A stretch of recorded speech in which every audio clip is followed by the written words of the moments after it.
Bismillahirrahmanirrahim. It is said the best knowledge is the knowledge that we experience. However, sometimes we experience it is too late. That time I see and understand how I behaved very wrong, especially in terms of understanding other people. That time it is impossible to go back and fix.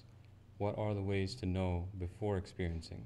Why are you putting limitations?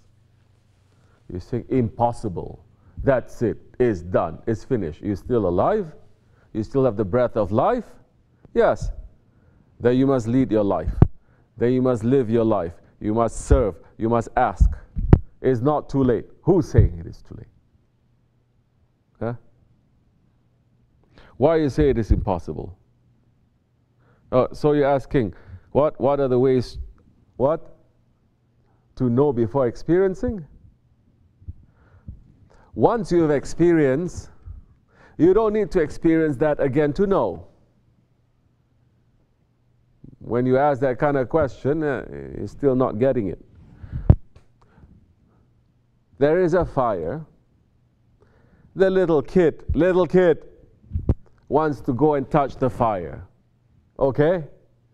He's running to touch the fire. You say no, you advise. You say no, he's running. He touched the fire. It burns his hand. He pulls it back. He cries. You think that kid is going to go back into that fire? No. Next time the kid sees the fire, he says, oh, I learned my lesson. The kid understands, but adults become so stupid and so idiot. They burn, and there are signs for that. They're still not understanding. Burning themselves again. Oh, why am I doing this? I should have known. I said, yeah, you should have known. Because every wrong thing, bad thing, punishment that is going to happen to us, you think Allah is not going to give us signs? You think Allah is not going to speak to warn us? Before any punishment that is given, Allah has already sent warners over and over and over again. This whole world is going to be punished. And the warners must warn. That is a knowledge. Pull yourselves away from the areas that there's going to be a fire. Pull yourselves out from the areas of nar. Pull yourselves to the areas of nur. This is knowledge.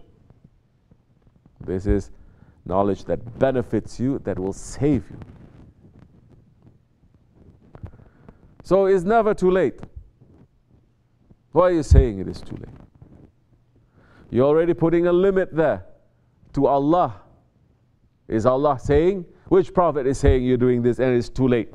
Huh? You did something. You die. We're all going to die. Before you can fix the mistake, is it still too late? No. Why is it still not too late? Because Allah is looking at everything, good thing that you do that can intercede for you. Maybe you're going to leave a child, a good one who's praying for you, asking for your forgiveness on your behalf.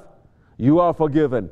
Your life is finished. You are in the grave, but someone is praying for you, asking for forgiveness for you.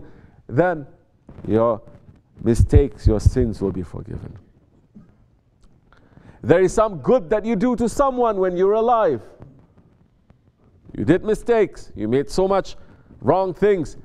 But you help some people somewhere and they still remember you. In your grave, that punishment will be lifted. So only shaitan is going to say, oh, get away from this drama queen kind of thing. Huh? Oh, it's too late. It is impossible. What is it? Huh? So we must run. Because shaitan is saying that. Only shaitan gave up hope from Allah. Only shaitan gave up hope. But him giving up hope is not because Allah didn't give him hope, because he's stubborn. Allah is saying, you can still ask for my forgiveness, and I will forgive you. But asking for my forgiveness means that you have to fulfill the command I gave you in the beginning. You have to go and you have to make sajda to Adam alayhi salam. And Shaitan laughed. Shaitan laughed at Hazrat Musa, saying, is that how he's going to forgive me? What?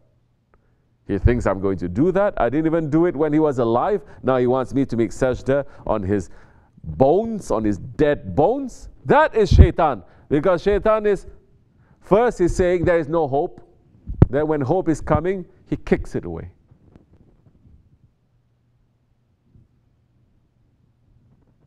People entering sometimes into depression like this also.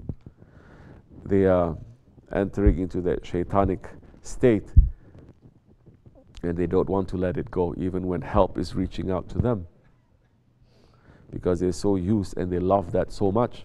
Say, I don't want any help because I love this fire. At least I know this fire.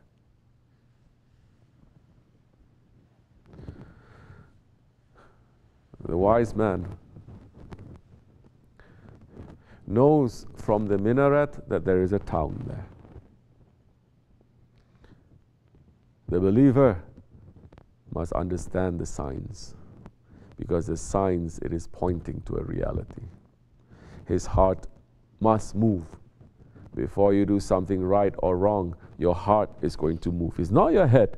Your heart must move. However much that you are connected to your Shaykh, that you are listening and putting the sohbat in your life, your heart must move. However much that he's knocking you wall to wall and he's always correcting you, that time when he's not there, your heart must move to know whether it is a right thing or is a wrong thing. What is heavy in your heart?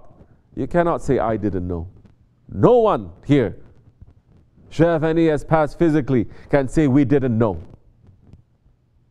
It is enough. Not only he had taught us, but he's continually screaming to us. But our hearts cannot be dead. Inshallah, open your heart.